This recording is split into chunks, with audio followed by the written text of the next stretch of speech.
The Mist of Lichthafen by Seth Skorkowsky. The north pier of Lichthafen buzzed with activity as workers scrambled to load the ships before the evening tide. As the sun crept down, a light breeze swept over the city, carrying the stink of smoke and filth out to sea. Kellic hated working the docks at night.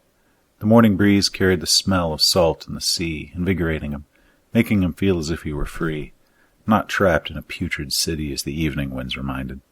He huffed as he and a Mercenian sailor lifted a long crate onto the ship. His partner smiled broadly at their accomplishment. Kellic only turned and looked at the stack of 20 more back-breaking boxes. It was going to be a long night. His blond hair fell over his eyes as he carried another of the crates backwards up the ramp. His fingers occupied with the load, he resorted to trying to blow it away. But after each puff, the long hair fell back over his face. The sailor on the other end chuckled at Kellic's predicament. He shook his head in frustration, but the faint sound of a sentry horn grabbed his attention. The signal was followed by another. One by one, the tower guards of Lichthafen blasted their horns. Throughout the city, church bells encored the sirens. The nearby Mercenian sailor turned to him. "Is the city under attack?" A grin crept across Kellic's lips as he shook his head. "Nein.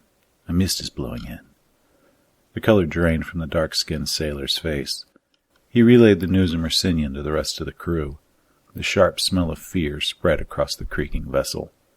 Kellic's smile grew as he watched the workers and sailors scramble off nearby ships and piers toward the city. The clatter of running feet along the boardwalk and yells of panic only added to the chaotic ringing of the city's alarms. He lowered his end of the crate to the deck, despite the protest of his foreign partner. Without a word, he headed down the gangplank. The other local boys followed, while the foreign sailors looked at each other in panicked confusion. "Hold!" yelled the ship's captain. "There is still work to be done." "Not with the mist forming," yelled one of the dock workers. "I'll double your pay if you get the ship loaded before the mist. We leave before I get here." A few of the men stopped, but most didn't hesitate, even at the promise of good pay. "Money's no good to the dead, Captain," Kellic yelled over his shoulder. "Besides, the fog might follow you out to sea. Where will you go then?" Kellic didn't wait for a response. He hurried past the men foolish enough to stay. Even if Pashka hadn't come to him with the proposal, he wouldn't have continued working. The money wasn't worth the risk, and tomorrow he would be a rich man. He conserved his energy as he jogged the cobblestone streets into the city. The gate guards motioned him to hurry. They had already closed one of the massive doors, forcing the townspeople into a mob as they funneled through the opening. Soldiers poured buckets of water on a giant cloth wedged under the closed gate door as he fled past. Around him, men and women ran like panicked rats into buildings. Above him, window shutters banged shut. Doors slammed and bars thudded into place. Kellic nearly tripped over a small girl. Tears ran down her cheeks as she cried out for her mother. Quickly he scanned the streets. He didn't see anyone who looked like a mother in search of their child. He cursed under his breath. He didn't have time for this, but he was reminded of his little sister, Anna. She had been the same age when the mist took her. He squatted next to the little girl and ran a hand across her wet cheek. "What's your name?" She looked up, her lips trembling. "Mommy!" He sighed in frustration. Knowing it was against his better judgment, he picked her up. "Come on. Let's get you someplace safe, okay?" She wrapped her arms around his neck as he briskly carried her down the avenue. Most of the nearby homes and shops were already locked and barred. Several street vendors haphazardly packed their wares and carried them with them as they sought out safe havens. Other stands stood abandoned, many still yielding fresh fruit, live poultry nervously squawking in cages, wood and metalwork, and almost an endless assortment of other goods left unattended. Only the truly foolish or immoral stopped to loot, but only briefly before they themselves ran for safety. Kellic spotted a well-dressed man closing his door. He recognized him as Herr Fritz Getcher, the jeweler. He and Hastings had once entertained the thought of breaking into that shop several months earlier. "Wait, Herr Getcher, wait!" Holding the child firmly, he ran to the shop. Fritz stood inside, mere inches from closing the door. His outward curling goatee surpassed his nose as they jutted through the door crack. He squinted a look of puzzlement as Kellic drew closer. "Do I know you?" he asked. A massive brown dog tried to squeeze its head through the open door, slobbering and sniffing. Kellic knew the dog as Kaiser, the reason he and Hastings never broke in. "Nein, you don't. but this child has lost her mother. Please let her stay until the fog has passed. She has nowhere to go." Fritz surveyed them momentarily as if not understanding Kellick's request, then nodded hurriedly. "Yeah, of course. Please, come in." He grabbed Kaiser's collar firmly and opened the door. "Danke, Herr Getcher." Kellick stepped inside and lowered the girl to the floor. Her pale blue eyes were swollen from crying as he kissed her cheek. "You'll be safe here." He stood and turned to leave. "Where are you going?" asked Fritz. "Why aren't you staying?" "There are things I need to do. Take care of her." Kellick ran out the door and back into the empty streets. "May the mist pass you safely," he heard Fritz call out behind him before shutting his door. Kellick chuckled to himself as he continued his jog to Hastings. Any other time he wouldn't have been welcome into Fritz's shop, wearing the dingy, smelly clothes of a docksman. But on nights like this one, he was asked to come inside as a guest. Funny how evil can bring the rich and poor together as brothers. At least for one night, he thought. After a few short cuts through alleys and through Kalmar Park, Kellick made his way up the rickety stairs to Hastings' tiny flat. Without knocking, he threw open the door and entered. Hastings stood on the other end of the cramped one-room apartment, looking out the window onto the city. His black hair was tied back. The ponytail coiled itself inside the open hood of his grey cloak. "Sorry it took so long," panted Kellick. "I was at the docks when the horn sounded." He noticed his cloak and rope were already laid out on the bed, waiting for him. "I was getting worried." He picked up a leather satchel from the table and put it over his shoulder. "Hurry up. We haven't much time before it breaches the walls." Kellick tied the dark, scratchy cloak around his neck and threw the rope over his shoulder. His skin tingled with anticipation. He took a deep breath as he tied his hair back securely. "Relax," he thought. "This is no night to make a mistake from being anxious." Hastings seemed to read his mind. After 15 years together, he probably could. He fetched a clay bottle from a nearby table. "Here, take a nip." The echo of the cork pop seemed loud. Kellick hadn't noticed how quiet the city had grown. "What is it?" he asked as he took a long swig. The burning liquid took his breath. "Romanek vodka. I got it for after the job. Stout, isn't it?" Kellick nodded, coughing in agreement. Hastings grinned, holding up the bottle. "To the two best thieves in Lichthafen." He knocked back a long drink and blew out a hard breath. "The rest is for afterward." Carefully they climbed out the window onto the roof. The night seemed peaceful, but Kellick knew the truth. A bright waxing moon gleamed its silvery light down onto the city. There was no sign of life. He stood on his toes and could just see over the great wall. A sea of dark mist completely surrounded the city. Waves of fog crashed into the perimeter towers like slow-moving breakers. Kellick looked down the empty street toward the east gate. The sinister mist seeped through the door cracks like a dam about to give way. Hastings surveyed the scene quickly. "The guards are gone. We have the city to ourselves." He shot a toothy grin. "Let's go." Without hesitation, he turned and ran, jumping off their roof onto the next. At the same time, Kellick watched the fog surge over the walls, cascaded down them on all sides of the city. It was only time before it filled the streets. He took a quick breath and followed his companion. He breathed steadily as they hopped from rooftop to rooftop. The wooden shingles creaked underfoot. His mind kept telling him that they would slip and make him crash into the streets below, but he knew better. They had practiced this run 2 times before. Those nights were moonless and dark. They had to be careful not to be spotted by any townspeople or tower guards. But now the townspeople were all in their homes, crammed into taverns and fortified in churches. The guards were locked securely inside their stone towers. No one could see them. And if they did, what could they do? Hastings was right. The city was theirs. They stopped on a flat-top roof. The next building was too far to jump. Kellick could see the outline of Otherstern Cathedral silhouetted against the sky. Looking down, he watched the dark mist pouring through the avenues and alleyways like floodwater. Already over half the city was waist-deep in fog. Somewhere nearby, a dog barked wildly. The mist had already covered that part of the city. He couldn't see it. The barking grew more frantic. Suddenly the dog let out a yelp of pain and went silent. Another victim of the fog. "Help me with these." Hastings picked up one end of a long wooden platform that lay against the low wall around the roof. He and Kellick had made the bridge a month ago and had left it here for this night. Together they lifted it endwise and lowered it across the chasm to the far rooftop. Its weight made it awkward to hold by one end as they guided it over the river of mist below. After some grunting and panting as they almost dropped it, they set the far end on the roof ledge across the street. Killick shook it firmly. "Feel secure." He stepped out onto the wall and began his way over the rift. The narrow bridge sagged and creaked under his weight. He scooted his feet quickly across, never taking his eyes off the end. He didn't breathe. The bridge felt as if it would give any second. His heart raced as he neared the edge. With a gasp, he set his foot on the solid stone lip that jutted from the building. Without hesitation, Killick climbed over the short wall and onto the rooftop. He turned to see Hastings begin to traverse the street behind him. Below, the fog had already risen to the tops of the doors. It moved in slow currents, its waves lapping up and feeling the bottom of windowsills like tendrils. Killick had lived in Lichthafen all his life.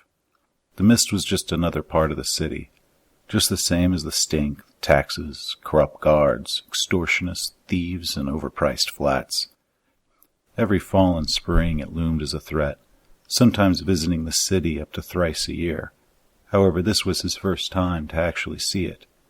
He'd only witnessed its aftermath. He'd heard the cries of men beating on his door, begging sanctuaries that invaded the city. Those unfortunate enough to be locked outside were often never heard from again. Some were left alive, but driven mad, telling wild stories of monsters and demons dwelling within the living fog. Now that he watched it move, saw the mesmerizing way it flowed and felt its way along the buildings, he believed the madmen's stories. The fog was alive. Hastings climbed up onto the rooftop. "Come on, we're almost there." They turned and continued their run. Bother's stern was a straight shot now. They hopped from roof to roof, keeping their breaths steady. The buildings closer to the cathedral were further apart. Each jump became more treacherous. No longer the squat, flat-topped roofs of the merchant district. These were taller, steeper, more slippery. In an alleyway directly below him, a man began to scream.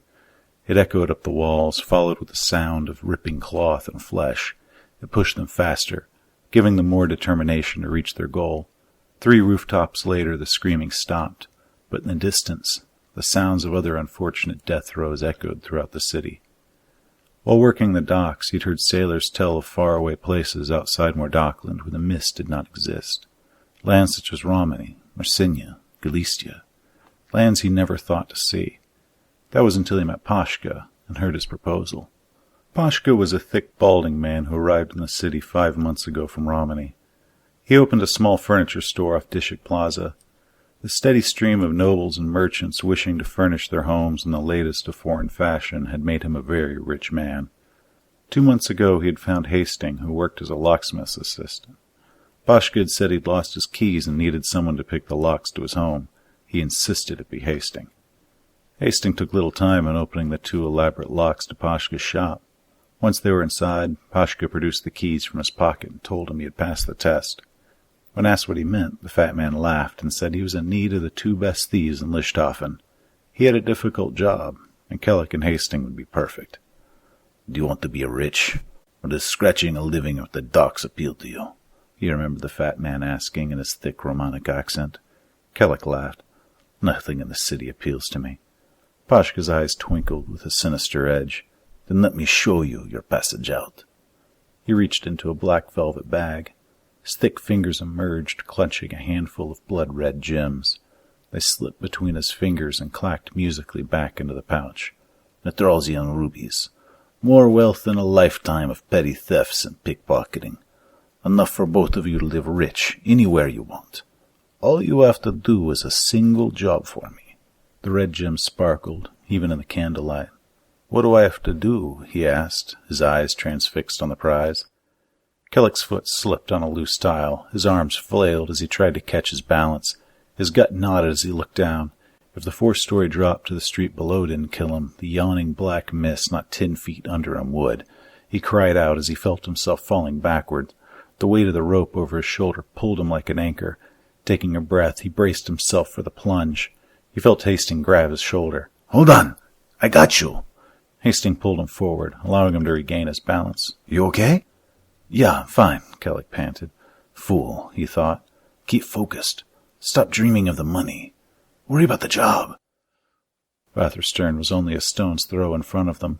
Its twisting spires loomed against the night sky. They climbed down from the side of Belrod's mercantile and carefully stepped onto the adjoining wall. The dark mist twisted and curled not a hand's breadth below their feet.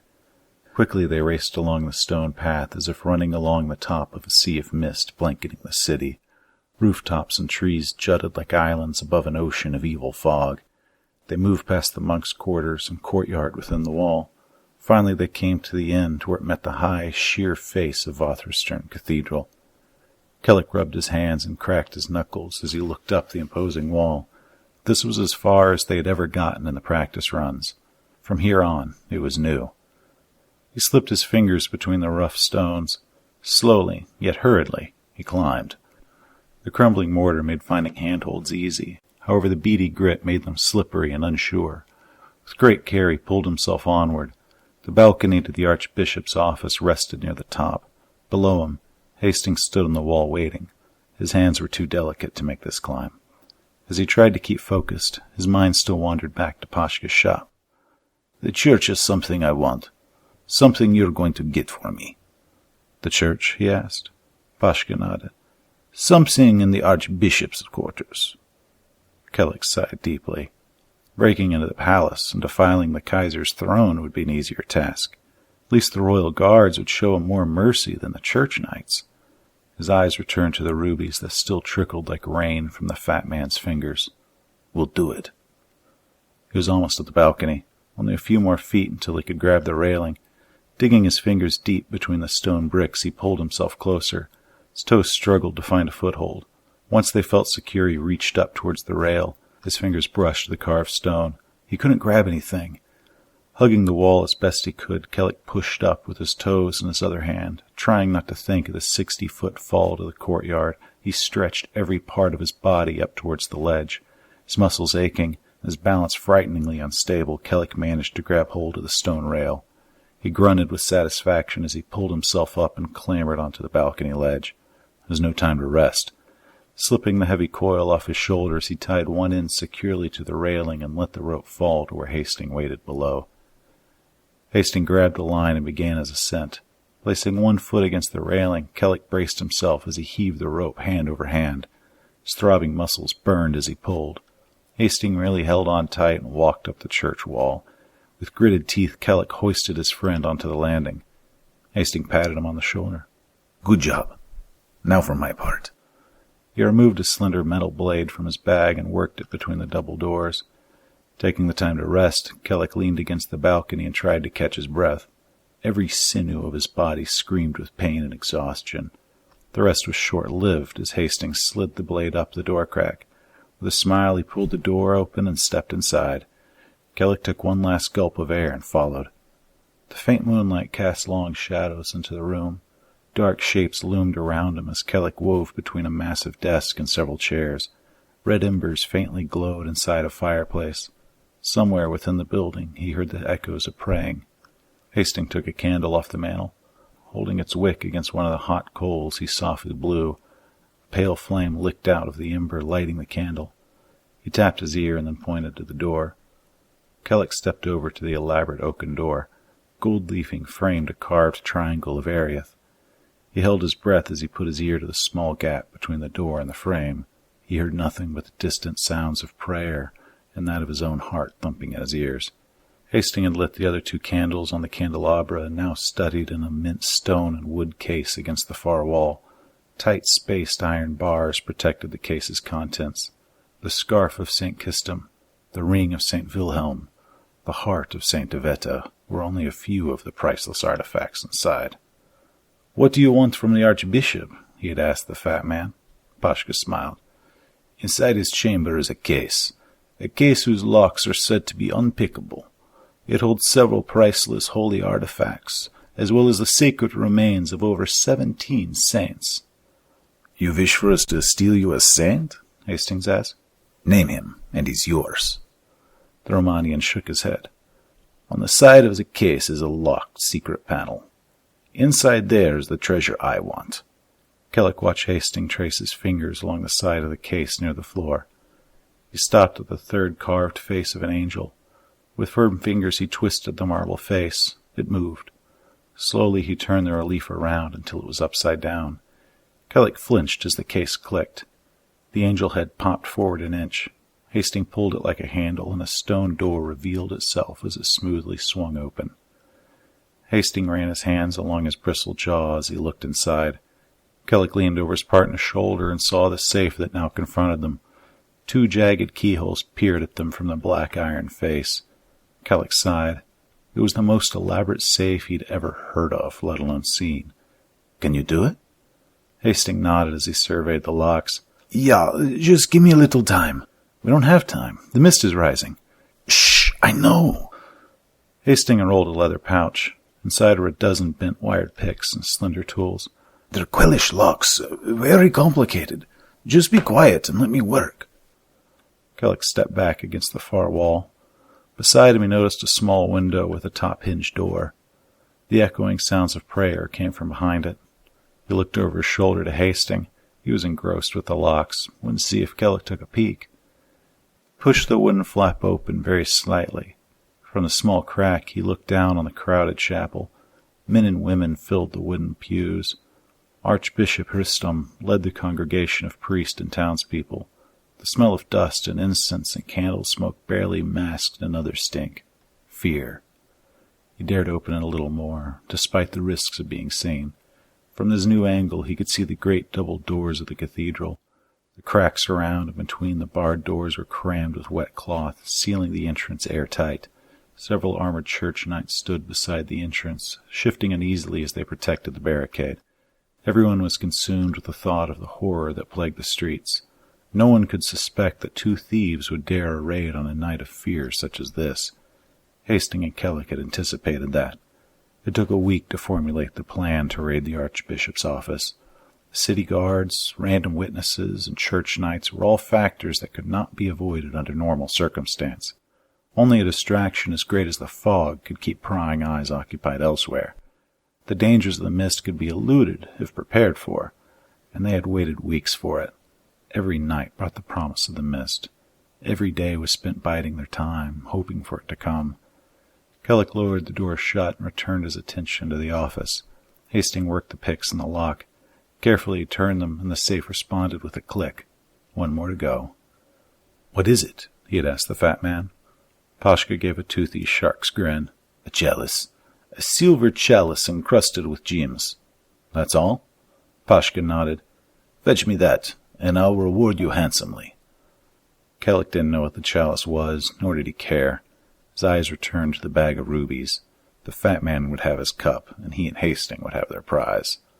A second click pulled Kellic back to the present. "Got it," Hastings hissed. Kellic knelt beside him to hold the candles as he opened the iron door. Inside lay a bundle of cloth. Once white, the old fabric had darkened and yellowed. Hastings licked his lips as he lifted it out of the safe. Carefully he unwrapped the bundle to find a black, tarnished goblet. 6 rubies lay evenly spaced around the lip. On its side was a symbol of a circle with 6 diamonds, like spikes facing inward toward a single gem at the center. "We got it!" Hastings wrapped it back inside the bundle and shoved it into his satchel. "Let's go!" Quickly the 2 thieves closed the safe and its secret covering. Kellic blew out the candles and returned them to the mantel. Hastings stood at the door, holding the latch up with his thin-bladed tool. As Kellic stepped out onto the balcony, Hastings carefully closed the door behind them and locked the doors from the inside. Kellic looked down from the ledge. A sea of murky fog had covered the city. He couldn't see the courtyard wall. The mist had covered it. "Be careful," he said to his friend as Hastings swung his leg over the rail. "The fog has risen. Try not to miss the wall." Hastings nodded, clutching the rope, and dropped out of sight. With only a few seconds, Kellic heard his feet land on the wall below. He tied a string to the end of the rope that jutted from the knot holding it to the rail. After checking it was secure, he dropped the spool to his partner below. He removed 2 thick, worn pieces of boot leather from his pouch. Sliding his fingers through loops tied to the back, he secured them over his palms. Kellic crawled over the railing and took the rope in his leather-bound hands. With one last breath, he kicked off the ledge and zipped down the line. The heat from the rope worked its way through the leather, warming his fingers. He squeezed harder to slow his descent as he neared where Hastings stood knee-deep in fog. The stone felt slick as he stepped onto the wall. The dark mist crept into his pant legs. softly squeezed and pulled at the little hairs as if examining them the way one would inspect a chicken at market. It felt unsettling. Kellic kicked his legs a little to shake it off of him, but the mist held fast. "Get the rope and let's get to the roofs," Hastings hissed. He gave a hard tug on the string, pulling the rope knot above. Kellic began coiling the line even before it finished its fall from the balcony, landed on the ground with a dull thud. Quickly he gathered it and the string and tied the coil into a tight bundle. The two thieves hurried along the wall as best they could. Unable to see their own feet, they took small steps along the slippery stone in order not to fall off. The depth of the mist grew. By the time they had reached Belograd's, the fog was at their waists. Kellic breathed a sigh of relief as he clutched the wall, waiting for Hastings to finish his ascent to the roof and out of the mist. He threw the heavy bundle out onto the unseen street below. There was no more use for it now. It would only burden him. When he reached up to grab the building's windowsill, he noticed a black slimy moss clinging to the sides of the structure wherever the mist touched it. He shifted his feet again in the slippery stones of the wall, realizing it was the same mold that had made it so treacherous. He shook it out of his mind. The mist was growing deeper, and if he didn't move, it would consume him. Kellic dug his fingers into the windowsill and pulled himself out of the fog.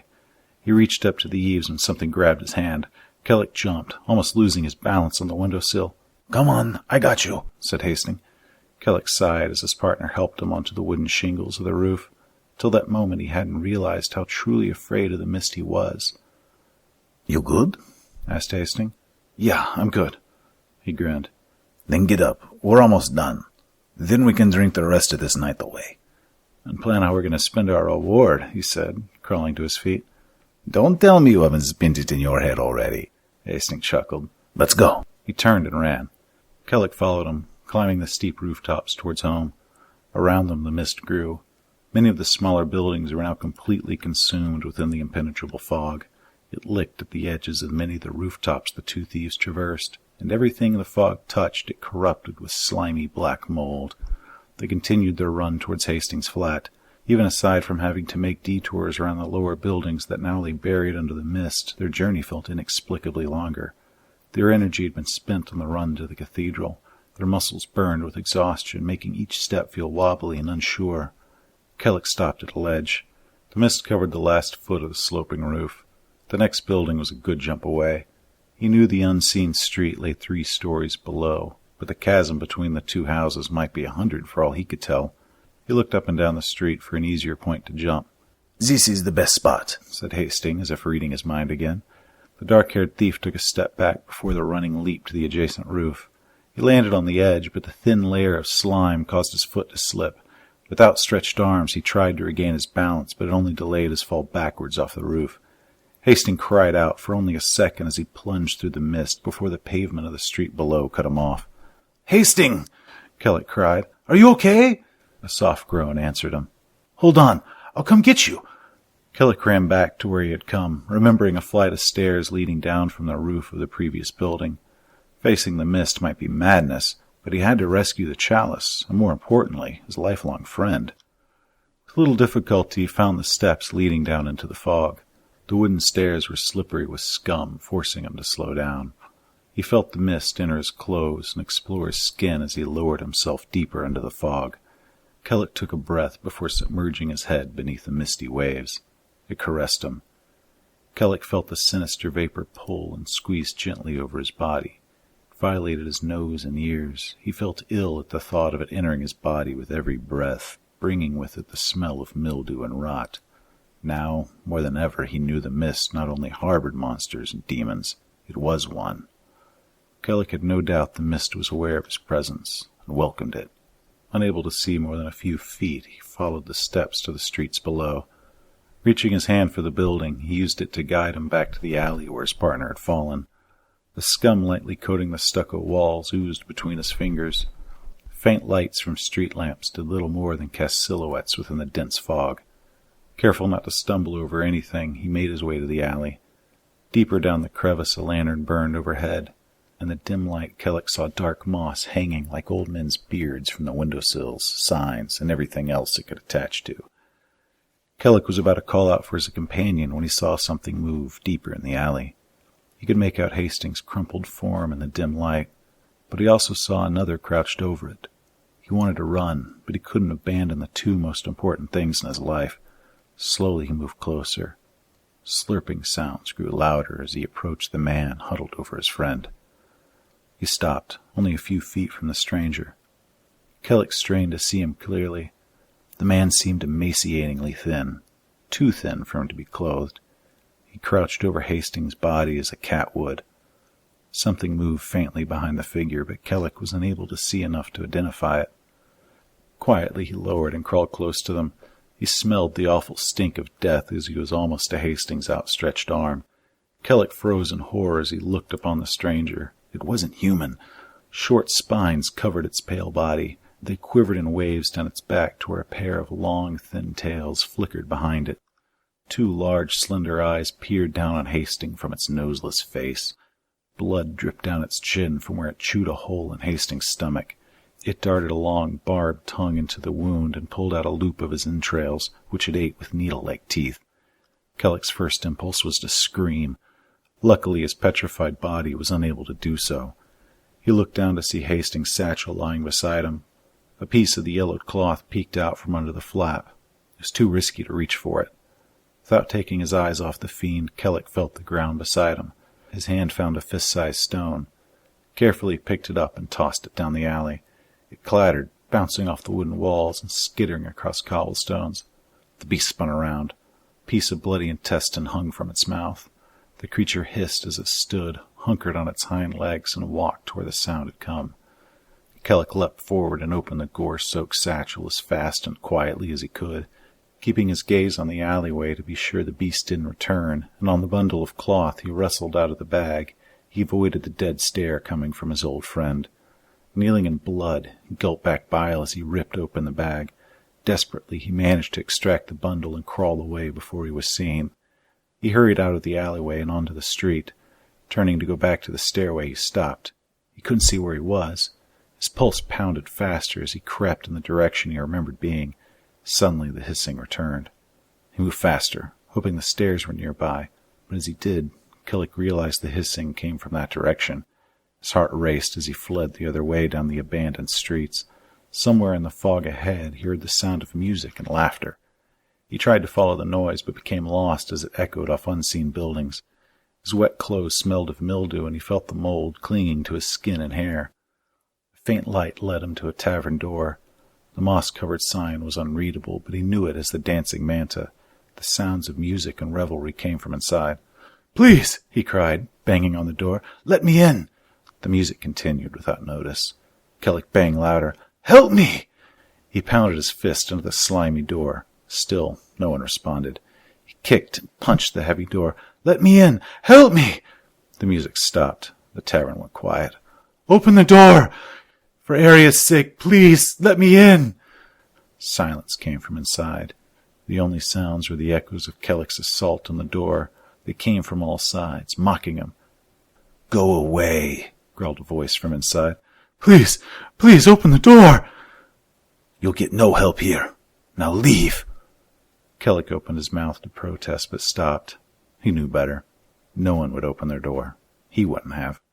A slow realization that he was helpless crept into his mind. He had to find someplace safe. He needed to run before the commotion he had caused led any more beasts to him. He ran down the dark avenue, unaware of where he would go to find shelter. The muffled laughs and singing from the tavern that had forsaken him followed Kellic down the streets. After 4 or 5 blocks, Kellic slowed down. "Stop panicking," he told himself. He had no idea where he was or where he was headed. After a few deep breaths, he looked around to catch his bearings. The fog and moss had made the buildings unrecognizable. He crept quietly beside a wall of storefronts, looking for any telltale signs of his whereabouts, and more importantly, a place to hide. He pulled the bundle tightly under his arm. The hard center let him know the chalice was still safely inside. He darted into a niche between 2 shops. With luck, he'd find a place to hide. As he made his way further in the alleyway, he noticed 2 green lights dimly glowing ahead. Kellic stopped and peered to see what it was. He heard a rattle, like the sound of rain on stone. He stepped back, unsure what to do. The noise intensified. Thousands of tiny points of light appeared in front of him. They grew longer as they shook back and forth with susurration. Their glow increased.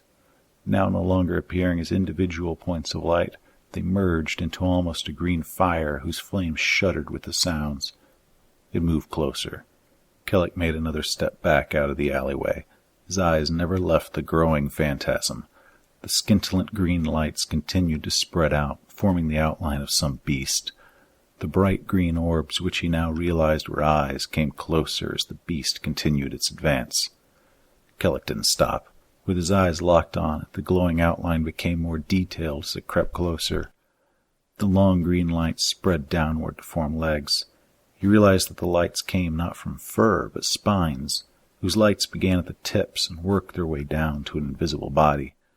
The quills along its back and tail where the lights began were 2 or 3 feet long, much longer than the tiny hair-like points that grew along the creature's face.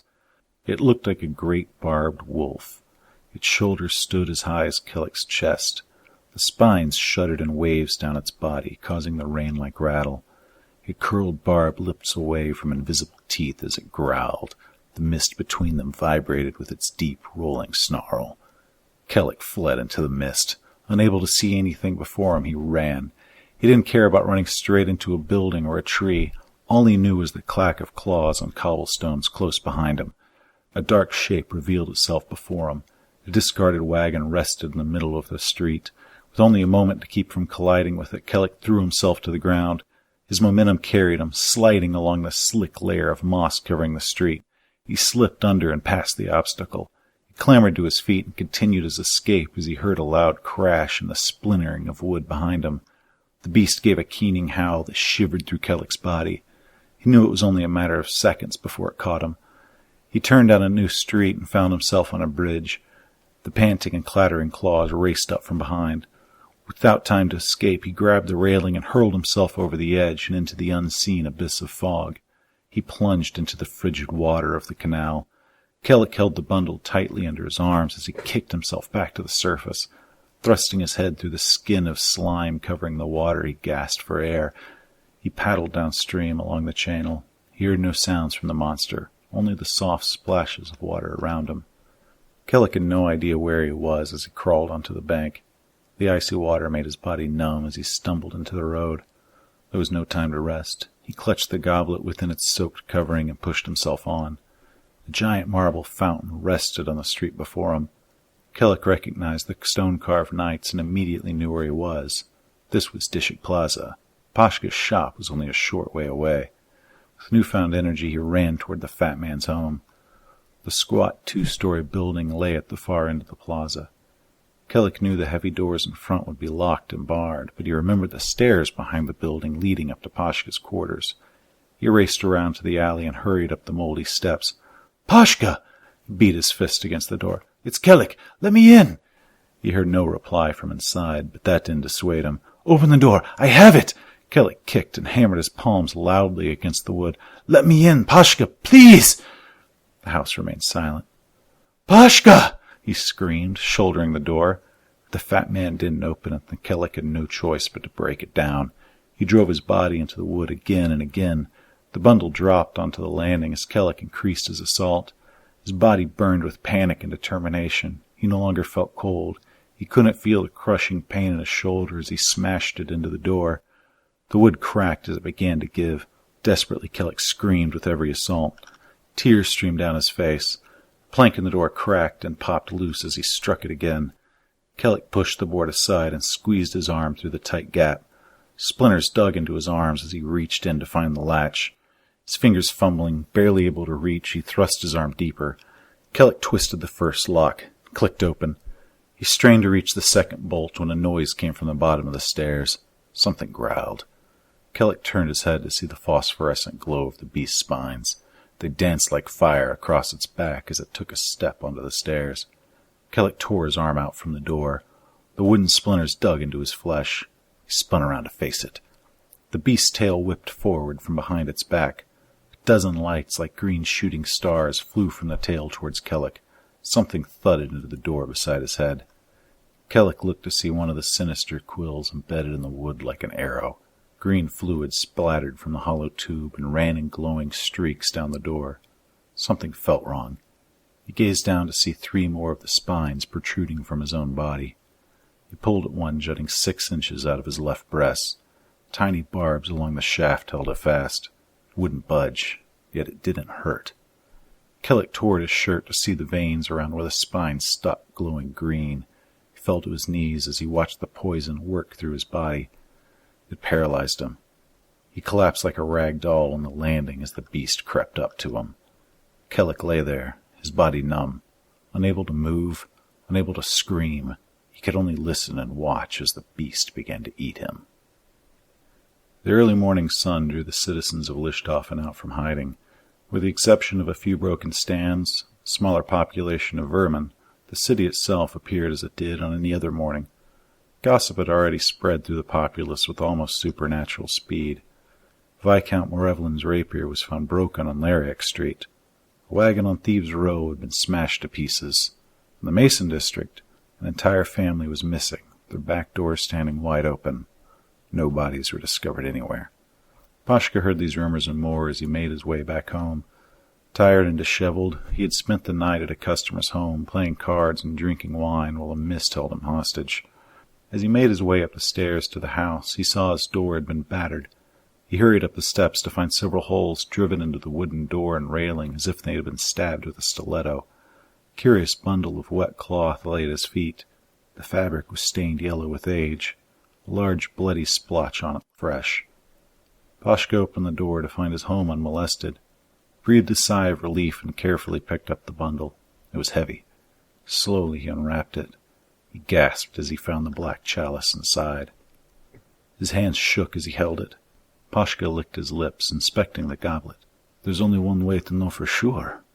He wiped the bloody fabric across the black metal. The tarnish rubbed off effortlessly.